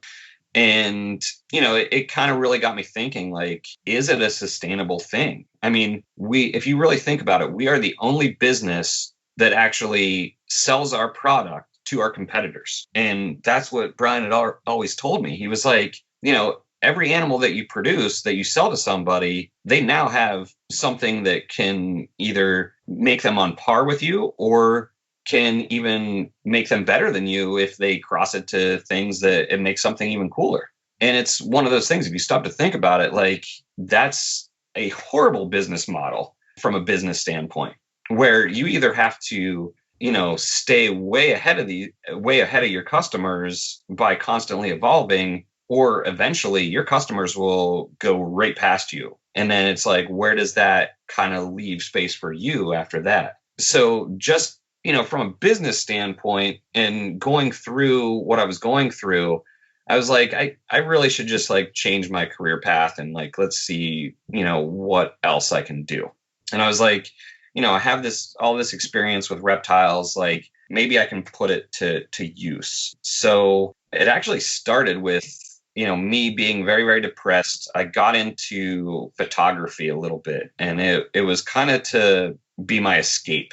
And I went to the local aquarium and was taking pictures there. And, I posted a couple of the pictures, like tagged like their social media on it, and ended up, eventually reaching out to their social media department, and ended up like, taking pictures a little bit for them at like a special event or something. And that kind of got me in the door to talk to, the keeper staff. And, eventually I applied for a job and started working at an aquarium. And it was the Norwalk Aquarium in Connecticut. And it was very weird in a way because I actually didn't work with the reptiles at all. Like I was doing fish in both freshwater and saltwater and tropical and cold water. And it was a job, but it was still something that I enjoyed. And I was like, this could be kind of cool, like getting into like AZA institutions and, just trying to make a name for myself in zoos and aquariums. And I worked there for about a year. And, zoos and aquariums, working at them is interesting. It's not quite, having your own collection by any means, because with your own collection, you can do whatever you want. You can, make changes. You can make things better. Sometimes zoos and aquariums, most of the time, that process is very, very slow, even to change small things, like sometimes even the diet of what you're feeding these animals. So, and I kind of always have said since working in zoos and aquariums that I really believe that in a lot of things, they are, especially reptiles and amphibians, they are 10 years behind the private sector. And that basically just kind of stems from, in the private sector, you have a lot of like people that are very, very species specific in what they really, really love. It's not like a lot of private breeders or people that have animals are taking care of like, hundreds of different species. It's usually hundreds of the same animal. So that automatically makes them more in tune to that specific animal, and they can make changes faster and, make things better for that specific species a lot faster. So I've always kind of said it jokingly, but I really think that it's most of the time the case, is that the private sector is way ahead of most zoos and aquariums whenever it comes to the care and husbandry of reptiles and amphibians. That being said, at one point, I was kind of getting, tired of just the fish and the working with the fish. So I was like, I really want to, try to get into a place where I can work with reptiles and amphibians. And that's where the Mystic Aquarium job happened. I got hired on as the senior herpetologist for Mystic Aquarium. And I was in charge of two to three, depending on, the time that I was there, other employees, and a collection of close to 300 animals with 86 different species, ranging from little mantellas to 6-foot American alligators. So that was a cool experience as far as getting to learn about more species and take care of more species and get paid an hourly rate to take care of those species. That was my job for 2 years. And whenever I first got there, whenever I first got there, there was a brand new exhibit that they had just opened that was called Frogs. And it has probably 40, I would say, well, maybe 30, 40 different species of frogs in it. And there's, 9, 10 exhibits, maybe 12. And my main job was to take care of that exhibit. It was brand new. It had just opened like a couple months before I got there. And the exhibits were really cool because they were 3-sided acrylic. So basically just the side that touched the wall had a backing to it. And then the other 3 sides, you could look in and see the frogs. And it was mixed species with water features and live plants. Whenever I started, most of the live plants were kind of specific to the area of the world in which those frogs actually lived, which was also pretty cool. In my first 10 months there, without really ever working with frogs before, but, having friends that do well with frogs, I bred 10 species in 10 months on exhibit, which, was really cool because I'd never really bred amphibians before. And I learned how to do it very, very quickly and pretty efficiently. And at one point, 3 of the exhibits that I took care of, which I'm pretty sure that it was a first of their kind in the world, where at any given point you could see eggs, tadpoles, babies, and adults all in the same exhibit of these 3 different exhibits. And there was 5 different species that were doing that at any given moment. So, and they weren't all like dart frogs or anything like that. It was red-eyed tree frogs, mossy frogs, bird poop frogs, and there was basically 6 different species of poison dart frogs that would be doing that at any given moment. So to me, that was one of the epitomes of me working there, was to be able to do that for an exhibit that people could see and see the different life stages happening all in the same exhibit. And I really don't think that too many places in the world, AZA or non-AZA, as far as public access, people can see that. So that was definitely one of my prouder moments while working there, was to create a frogs gallery that was definitely one of the top galleries in the world, for sure. Well, it sounds like you've definitely been keeping yourself busy with all the stuff you're doing with sort of these zoo type of environments. And I know you talked a little bit about the differences between sort of the AZA environments and being sort of a private keeper and breeder. And just asking from your point of view, I know a lot of people talk about sort of the divide between the two, and also talking about people who are into herping and then also people into academia. Why is there such a divide between sort of all of these sectors of reptile keeping and amphibian keeping? That is actually the best question. I honestly don't know. A lot of the time, whenever I was working in AZA accredited institutions, I didn't really say what I did with leopard geckos back in the day. I never really talked about it. I didn't even really talk about what I kept at home, which kind of to backtrack a little bit here. The collection that I have right now, I have a few snakes. I've got ball pythons, and I've got green tree pythons. I've got emerald tree boas, and I've got monkey tail skinks. I've got mossy frogs that I breed at home. I breed guppies just for the heck of it. And that's kind of a funny story as well, because it was more to create a mixed species exhibit in my home for my mossy frogs. So I have mossy frogs breeding and then guppies in the water, because mossy frogs are semi-aquatic and they do better with, a lot more water. So to kind of fill the water space, I did it like that, and all live plants and stuff like that. But back to your original question of why is it like that? Honestly, I don't know. In a lot of ways, I feel like the AZA community feels like either the private sector does it just for money, or they're just quote unquote basement breeders that don't know anything. I think it's their attitudes, honestly.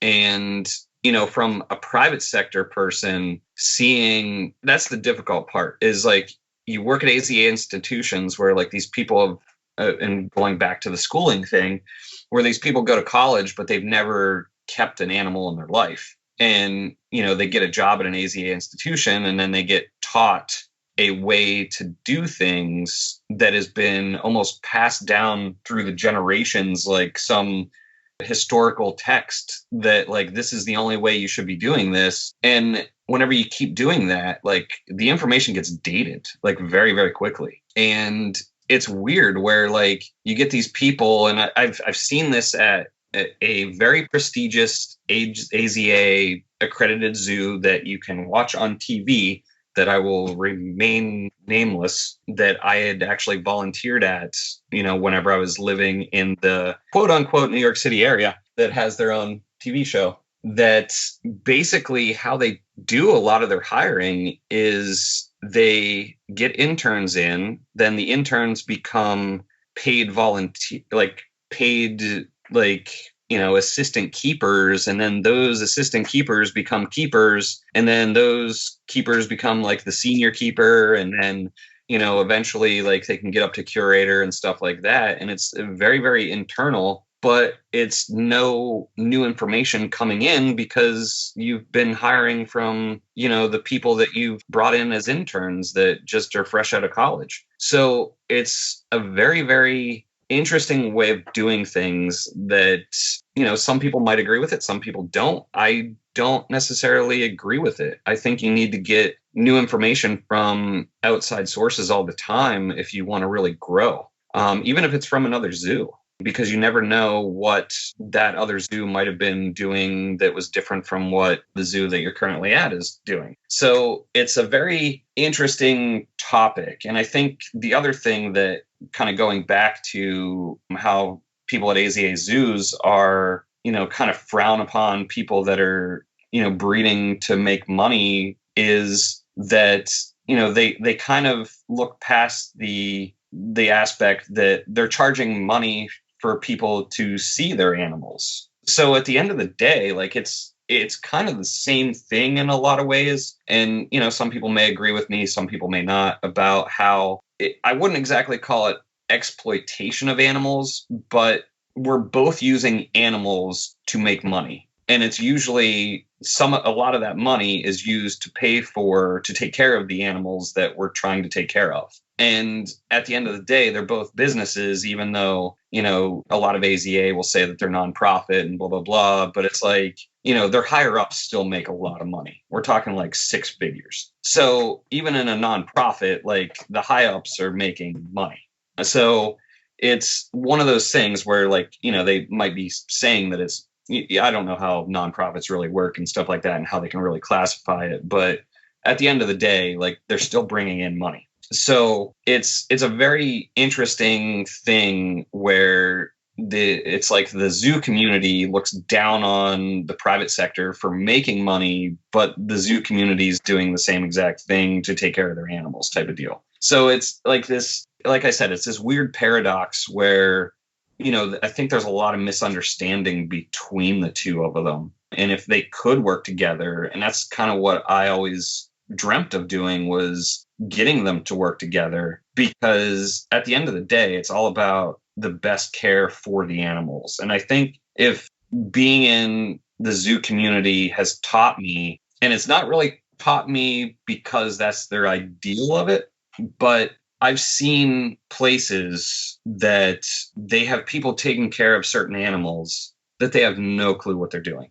And the animals end up suffering from it. And, some animals die. Like it's in which I'm not saying that doesn't happen in private sector. In the private sector, there's a lot of animals that go to people that, don't know how to take care of animals either. And a lot of those animals die. It's just one of those things. But if I could leave a lasting impression on like the animal community as a whole, it would be to better learn how to take care of animals so that there wasn't that kind of thing. Like I'm one of those people that I don't care if somebody has a king cobra. Should they have a king cobra? Probably not. But I'm not the type of person that is like, let's take that right away from people, because there's a lot of people out there that, even though it might be a king cobra, like they are definitely trained enough and knowledgeable enough to be able to keep that animal and understand that animal and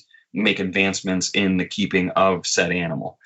So it's one of those things where being out of the reptile community has actually changed my opinions on a lot of things, but I would say in a good way, where there's always these topics of, is it right to keep leopard geckos in a tub or snakes in a tub? And it's a very, very tricky subject, because certain animals actually do better in a tub situation. Like I really believe that like ball pythons kind of do, because they they live underground, they, for the most part, and they, like that's what makes them feel secure, is like having that like kind of small space and closed space.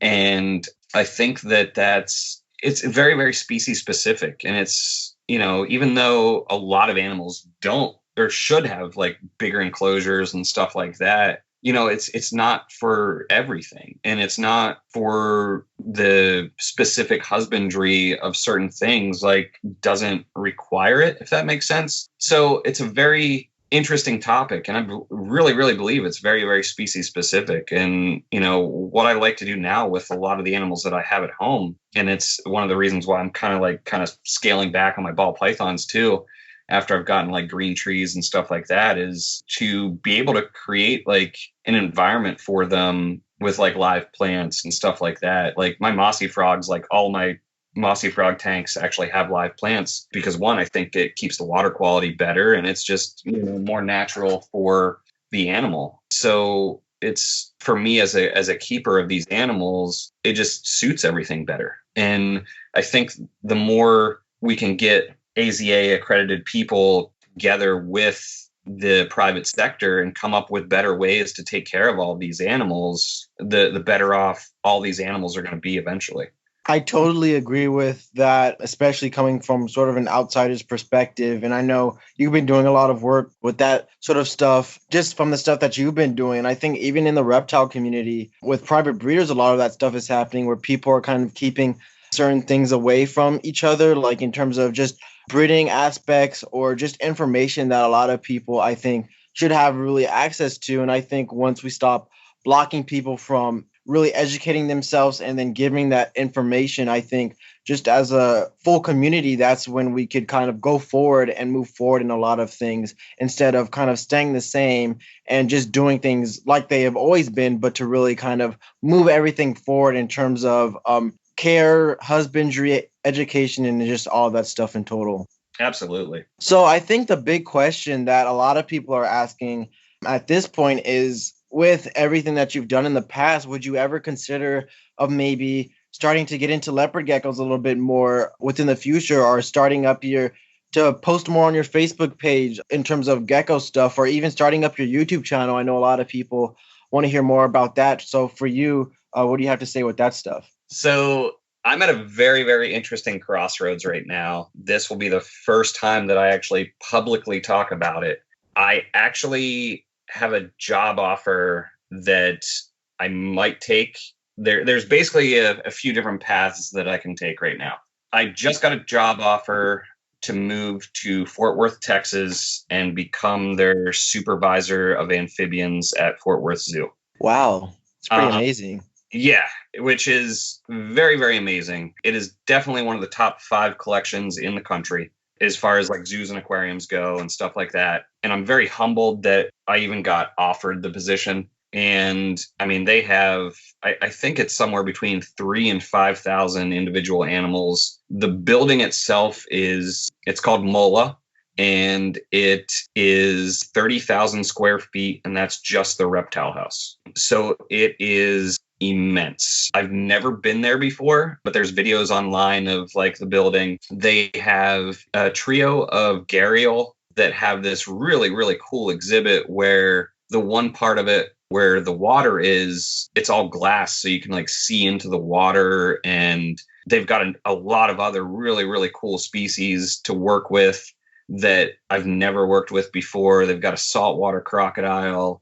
They've got, of course, the king cobra and the bushmaster and all this venomous stuff. And they even have Boelen's pythons, which, are becoming more popular in the trade today, but like are still very, very rare. It's an amazing, amazing opportunity. And, one that I definitely think that would be beneficial to my career and beneficial to, my keeping of animals, and would be an amazing opportunity. But there's a small human that is going to be 9 years old that I will, be 24 hours away from. And that makes it extremely difficult on my decision. And to make that decision a little bit crazier is that they might end up moving to Florida in the next year or two. So it's one of those weird predicaments where I'm definitely not going to be in Connecticut for very much longer. It's going to be, where do I go from here, and what do I want to do, and what do I want to, have my life to be? And I mean, honestly, if you would have asked me a year ago, I would have been like, I want to get with Barczyk and create a reptarium in, the right outside of New York City, and, do that, because I think that what he's doing with the reptarium and, making these bigger enclosures and letting people get up close and personal with all these animals is an amazing thing. And I think that it would do really, really well in the, the suburban New York City area, like kind of into Connecticut, where it's, a little bit more of a wealthy region. And I think it would do amazing. But, now it's weird because, like, this COVID thing happened and I got this job offer right in the middle of it. So they knew that I wasn't going to be able to get there very quickly. And then to hear that my son might be moving to Florida, there's a lot of opportunity in Florida. I mean, that's a herper's paradise down there, with so many different opportunities, even for, like, native species stuff. You could go into research down there, or zoos and aquariums, or private sector stuff. I mean, there's so much opportunity there as well. So it's a very, very hard decision, and it's a big crossroads of what to do next with my career. I definitely think that reptiles are going to be in it. As far as, like, the leopard geckos go, I don't know if the leopard geckos are going to be in it. I still have a few males that, if I got the right females, I could make a small comeback. And I don't know if I want to do that yet either. I just reached out to you, like, last week, and, told you about how much, the podcast was such a good thing. And we ended up talking for like 4 hours.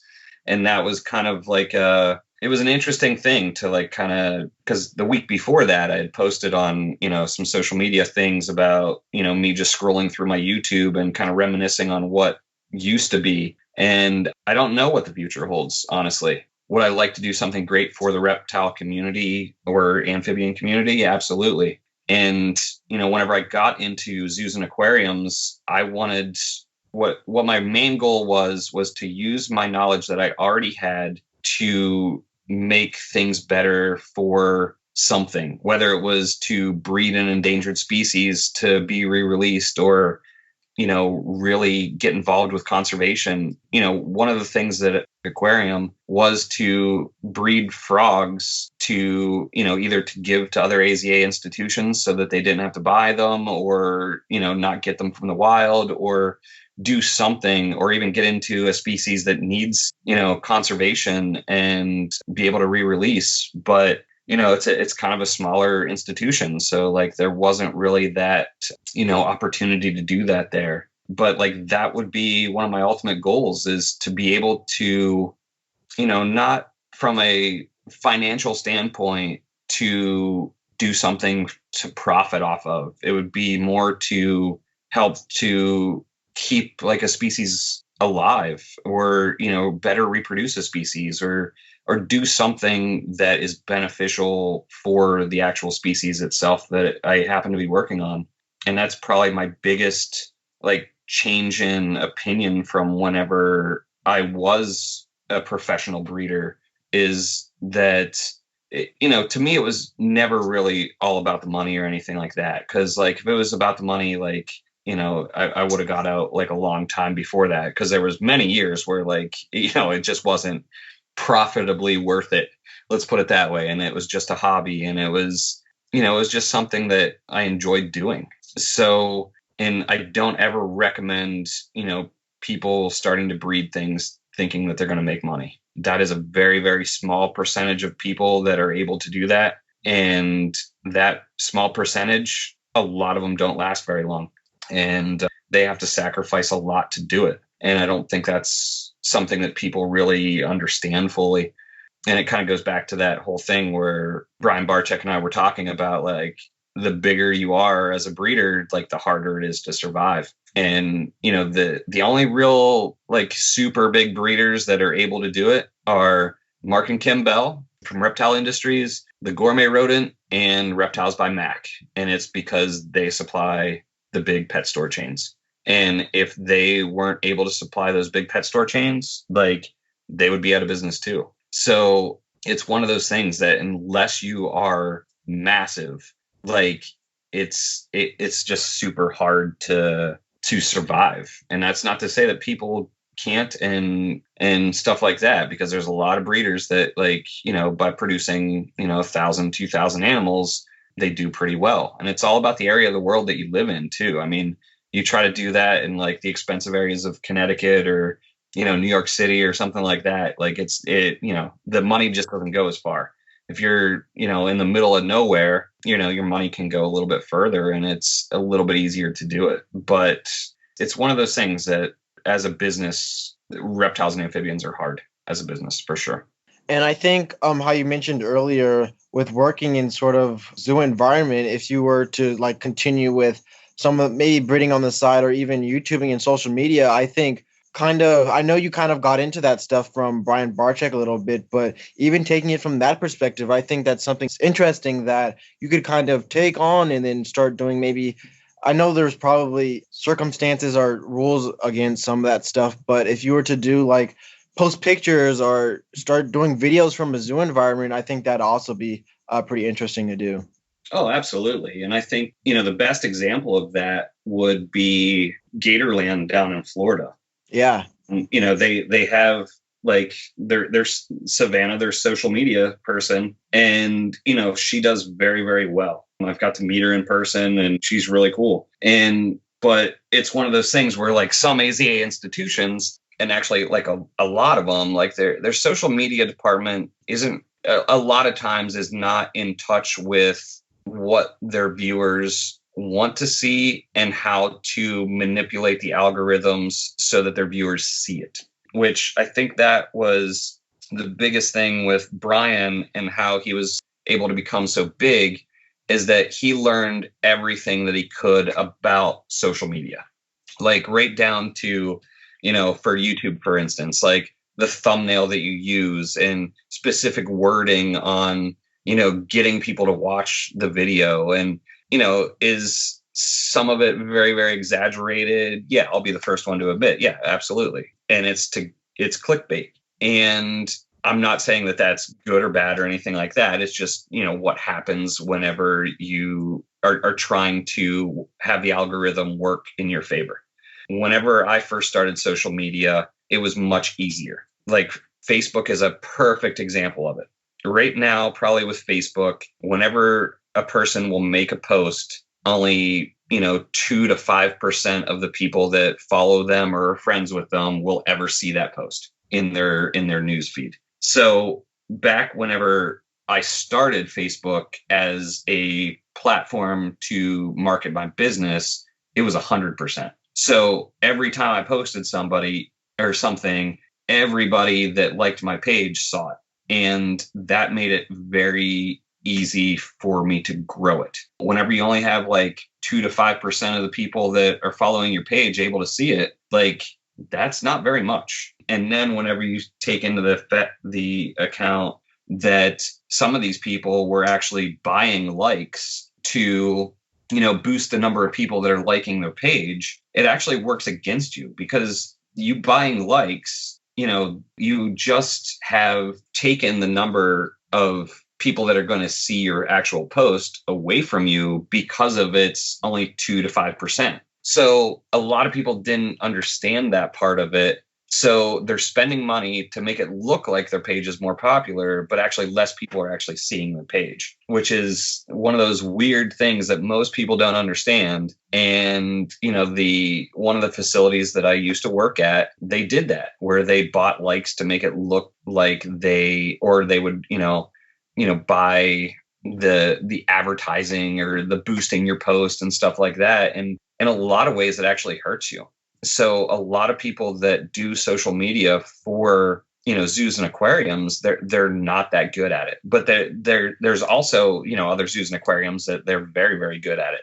The probably the biggest one is Fiona the hippopotamus, that is just like it's huge on social media whenever it was a baby and it's growing and stuff like that. And they really capitalized on having that baby and watching it grow and stuff like that. But there's other social media or like zoos and aquariums that, they might make one post a week. And at one post a week, like you're not getting to anybody. You got to always be posting, if not at least once a day, multiple times a day. You have to almost be asking questions so that people will respond to you, because every time they respond to you, that makes the algorithm, that much bigger. The more likes you can get on a picture, it's all like, it's all an algorithm. And the more you understand the algorithm and how things actually work, the better your social media can be. So it's very, very weird how, like, some, and it's true for any business, like some businesses really take advantage of it and some, they just don't really get how social media can work for their benefit. And I think you kind of realized that early on, even before anybody was really doing anything with social media and with YouTube and stuff. You kind of capitalized on that really early on to kind of get yourself out there. And I think that really attributed to your success and the reach and the amount of people you were able to reach back then. Oh, absolutely. And, it kind of goes back to, I was the bridge between two generations of basically leopard gecko keepers. Like whenever I first kind of started, like it was, website and the gecko forums. And, that's really all there was, because social media wasn't a thing back then. I mean, it was just starting to have like Facebook and YouTube, but like Instagram wasn't a thing. Like, Twitter really wasn't a thing yet. So the only way to like get information on leopard geckos was people's websites and gecko forums. And, the biggest thing that I can attribute everything to was on gecko forums back in the day was where all the breeders kind of showed off their stuff and asked questions, and newbies asked questions. And, there was a lot of drama in there for sure, because of, anytime you get a couple hundred people in a room, you're going to start to get clicks no matter what. And there was definitely that. And the people that kind of ran gecko forums at the time was kind of like its own little clique. And, anybody that disagreed with whatever was going on, like, that wasn't the thing that they wanted. And, at one point I kind of got tired of it, and literally I posted a picture of my bare bottom on the gecko forums, and I got banned for life. So at that point I was like, all right, well, I got to figure out a way to market myself and basically make myself bigger than the forum itself. So that's what I attempted to do. And it was right around the time whenever Snake Bites TV came out with Brian Barczyk, and I was like, wow, he's getting a lot of attention for, posting on YouTube. And I was like, that is what I need to do. And, I started posting on YouTube, and it was like the first videos were atrocious. Like I remember using a camera that literally every time it tried to focus, it made with the clickers, the clicking sound. Yeah. So, and it was just like a point and shoot camera that had a video function on it. So that's what I was using. And, everybody's like, what's that clicking? And it was like the worst, like, kind of lighting. And I mean, it was funny because like what I used to wear to clean the gecko poop was just like raggedy t-shirts. And like every once in a while I'd wear a t-shirt that said something funny. That's what the first videos were, is like me cleaning gecko poop and, showing off some babies every once in a while. And the video is just awful. And then at one point I was like, I'll just get a GoPro and then I'll use that. Cause then, back in the day, like the GoPro was like, wow, like this is amazing. Cause we didn't have, cell phones that can take 4K video or anything like that, like we do today. So the GoPro was the go-to whenever I was doing those videos. And the first GoPros were like this fisheye lens, and like, it made everything all distorted and stuff like that. And then I remember the one time I was filming, And I actually had the GoPro above like some of my ceramic dishes that you'll see in all my videos and stuff like that. And the GoPro fell, and it wasn't in like a case or anything like that. And it fell onto the ceramic dishes. Whenever it fell, the fisheye lens, because it sticks out a little bit, it hit the ceramic and scratched the crap out of the lens. And I'm like, well, there goes that camera. So I ended up, I even tried to I think I took the lens to a jeweler and to see if they could buff out the scratches, and I got it back, and it was just so cloudy, you couldn't even see, it just looked like it was just fogged up. So I ended up having to buy another GoPro, and it was just one of those funny stories that nobody ever knew about until today. That's what I used, was a GoPro camera. And now it would be so much easier because all of our phones have 4K, and I'm sure the animals would look freaking amazing on it now. I mean, there wouldn't be that clicking sound in the back, and hopefully I'd stop saying all the time. But it's kind of funny to look back at all the videos, and one of the funniest ones is I remember there's this one video that you have to look back in the comments. And I know some kids are going to probably be listening to this, but there was a pair of jeans that I wore that kind of made things look larger than they should have been. And if you look at the comments on that YouTube video, they're like, why does he have a bleep?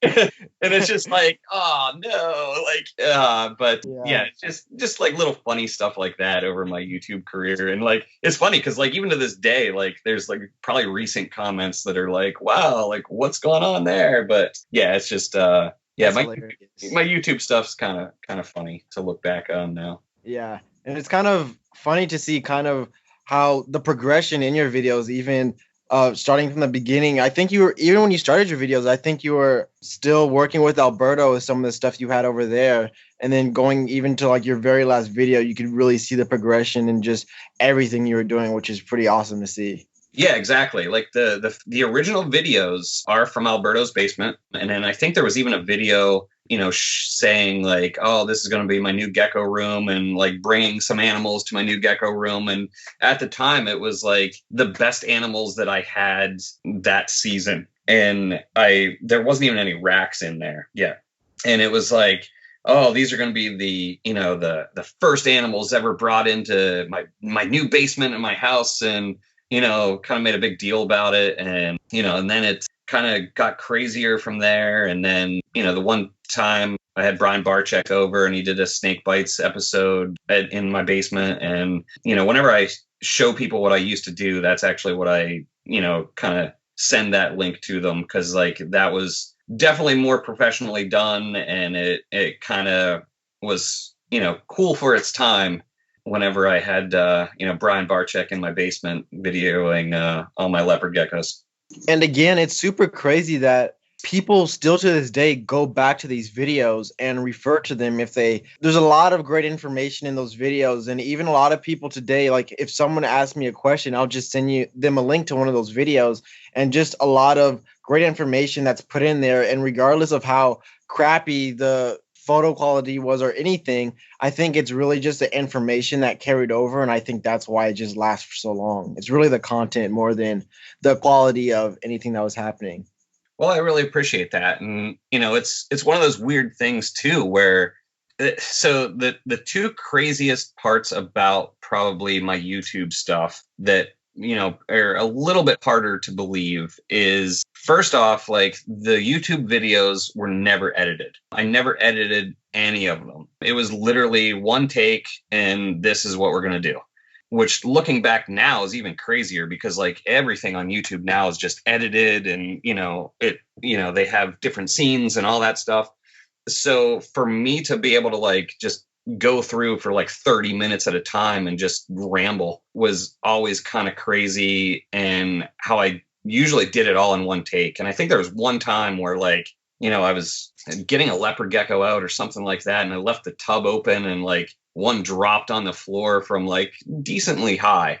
And I got crap for that for a long time. And it's just the animal was fine. It was one of those weird things. And the amount of comments about the picking them up by the tail and stuff like that. Like, it's really interesting, which honestly, like, it is kind of weird how I used to be able to do that. And it was actually less stress on the animals than anything. And that was definitely something that I picked up from Alberto, that, if you do it correctly, it's really no stress to the animal at all. And honestly, they kind of get used to it. And it's, you're not like grabbing it like really, really hard. It's like a very, very gentle touch. So like it doesn't hurt them like at all. And it doesn't even freak them out, honestly. It's almost like if you were to like pick a cat up by the scruff of the neck, it's almost like that, where they kind of freeze a little bit so that they're not as spastic. And, I would get a lot of crap for that on YouTube. Oh, look at how he's treating these animals and blah, blah, blah. And it's just like, yeah, but you don't have 1,000 of them. One of those like weird things. The other, probably the craziest thing, though, is that I never monetized my YouTube channel. And I honestly always wished that I did, because I would have made a few bucks, but more than a few. We talked about this earlier last time we talked, and if you would have monetized your videos, you would have had some nice income coming in. Oh, I'm sure. Like, I don't think that normal people can see the amount that like of views that the whole channel has had, but I think it's over 3 million whenever like I log in and I can see the actual analytics. I think it's over 3 million views that the whole channel has had altogether. That's insane. Yeah, which is kind of crazy. Like, I don't even honestly believe that in some aspects, where like that my videos of me rambling been watched that many times. Like, it was always kind of weird to me in a way, where I didn't think that it was that cool. And, like a lot of people really enjoyed it, and it put out a lot of information and stuff like that. And, I'm very grateful that I did them, and very grateful that people were able to get knowledge from them. And, a lot of breeders now of leopard geckos probably have watched most of my videos, which is very, very humbling, and it's very cool.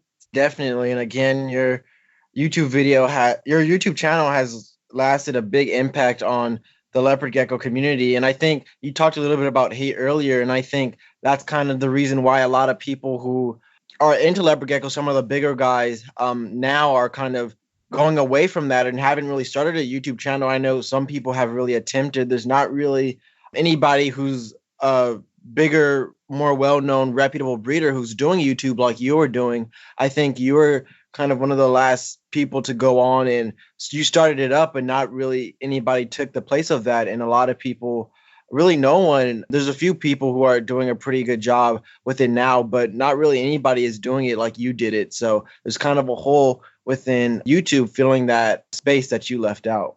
Yeah, and that actually strikes me as very, very weird too, that like nobody really kind of stepped in after I did it. And I think a lot of it has to do with, like it goes back to the criticism. Like, a lot of people don't want to be criticized for things that they do. And I know, like Brian Barczyk's a great example of this, that like, there was a lot of things that over the years that he's been criticized for and has taken a lot of heat for. And it's, it definitely sucks. I mean, and it's interesting to see the evolution of how Snakebites was to how his daily vlogs are now. Like, if you were to put them side by side, completely different. It's totally different. And, before, like, they used to get bit all the time, and like that used to be the cool thing. And, they had animals in, the rack systems, and even like huge animals in rack systems. And now he's like super, super a big proponent of, giving them as much space as, that you can, and, having more naturalistic environments. And to me, that's very cool that even a person like him can grow so much. And, it's one of those things where, unfortunately, because of, his success and his, and of YouTube and stuff like that, like, he does get a lot of hate, and it's very, very weird because of knowing him personally. He's much different as a person than his personality that is on YouTube. And I don't think a lot of people understand that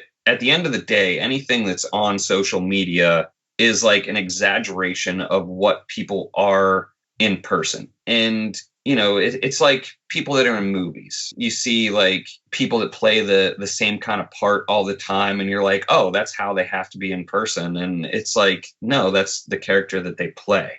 And that's one of the things that I think makes Brian so popular, is the excitement and the popular, or the how much he really cares about his animals, and all that excitement that he brings every single time. And like, that's what really draws people in, and his positivity and stuff like that. And, and I'm not saying that he's not a positive person in person, but like, he's not that excitable, let's say, like all the time. Like, that's not his, 24/7 like type of thing. Like, he's a very, very chill individual, in person. And, like, yeah, obviously, like, enough people throw enough hate your way. Like, yeah, eventually you're going to say some things you regret or whatever, get like frustrated with the community. And, being friends with him for so long, I've definitely seen him go through all of that. And in a lot of ways, glad that, because one of my friends had said, if I would have stayed doing it, I would have been as big on YouTube as him. And it's one of those things where like, it's a blessing and a curse, where the fame can definitely leave you a little salty, because anybody at the pinnacle of anything, I mean, look at LeBron James. It's one of those things that like, no matter what he does, there's always going to be people that don't like him or compare him to Michael Jordan, or which, like, to me, Michael Jordan is the best. Okay. So you young generation whippersnappers, like, it's not LeBron. No. So it's one of those things where like, I'm glad that, I kind of publicly like imploded, but not like to the extent that it could have been even worse. And, I'm kind of grateful for that part of it, and that I could just kind of get away from it. But at the same time, like, yeah, there's always that what if. Like, what if I would have continued? And what if I would have kept doing YouTube and would have monetized it? Like, would I be a big YouTube star now? And it's like one of those things where you can't really worry about what could have been or what should have been or any of that stuff. Like I went through some crazy crap, and, made me a better person for it. And for all those people out there that have gone through or are going through crazy stuff like that, like, it's life. It's definitely going to happen. And the measure of a person is how they can respond to it and get through it and do like something better at the end. You know what I mean? Like, it's one of those things that no matter how high the high is or how low the low is, like, it's life and it's going to change. Like, no matter how low you are, like, there is a way to get out of it. And you just have to, keep trying and not give up and not quit. And the same thing goes for, like, if you're at the top. Like, if you're at the top, that just means everybody else is looking at you and they're waiting for you to fall, and they want to take that place. So it's actually harder to stay on top than it is to get there. And, the fall can be a lot. Like, I am definitely one to tell you that it's definitely, it sucked for sure. So. Well, yeah. And I think, just going off from there, I think you really did a really good job of kind of bouncing back from everything. I know not a lot of people could go through and even imagine what that stuff was like, a lot of the stuff that you went through, and just bringing it all back together. I think, again, I really praise you on that, because you, again, have done a lot of great stuff for this hobby, and then just going for the future. I just wish you the best. Well, thank you so much, and I appreciate that. And I appreciate what you're doing, trying to keep the history of leopard geckos alive. And I definitely wish you all the best with this going forward and going to college going forward. I saw that you're going to be going to Wisconsin, huh? Yeah, Wisconsin. Yeah. Yeah. A Big Ten school. Yeah, it is. I know Penn State is too. So exactly. So yeah. But it's, I definitely wish you the best, and always do what makes you happy, and definitely try to be the best in the world, like Alberto said. I appreciate that, man. Well, everybody, I think you guys heard it here first. Making a bit of a comeback, we had Matt Baronik. So again, Matt, thanks for coming on the podcast. Sure, anytime. Maybe we can do the couple more of these. Of course, man. You're welcome back anytime. All right, sounds good, man. All right, have a good one. And that's a wrap for the first episode of this series, Uncovering Sassobek. I hope you guys really enjoyed it. You got to see a little bit of a taste of what's to come for further episodes. This was the first episode that we recorded, and it pretty much just lays out the tracks for the rest of the episodes to come. As you guys know, at the end of each and every episode, I do my one big thing. And as I was thinking, what the heck am I going to say for my one big thing for this episode? We covered so much. We talked about a ton of stuff, not just about geckos, but really going deep and personal into the things that were happening as the downfall of Sassobek initially happened. So there was really a lot that we covered. And really, I just want to emphasize that behind all of these accounts that we look at with leopard geckos and the reptiles in general within this industry, we really just see the products of the hard work and everything that goes into this, the sacrifice, the stuff that a lot of people don't see when you see these amazing accounts with amazing reptiles, amazing everything pretty much. And through each of these accounts, it's really just a perception and one lens to look at each and every person, and we have to understand that below that there's a human behind all of these accounts, and there's struggles that each person goes through. We saw what Matt went through and all of those things that really led to his downfall, if you will. So really just understand that behind each one of these businesses, behind each one of these accounts, there's a real person behind that. And I guess this is kind of different from my one big thing and really what I usually talk about, but I just want to hone down on that aspect of it, and that's pretty much my one big thing for this episode of the podcast. I want to thank each and every one of you for joining us for another episode of this podcast. Don't forget to share with a friend, rate our podcast, and subscribe. Follow us on Instagram and Facebook at Strengthen Leos. And last but not least, tune in next time for our next episode on Spotify, iTunes, Google Music, and our website, strengthenleos.com. This is your host, Evan Wooldridge, signing off. Continue to grow in knowledge and share the strength in Leos.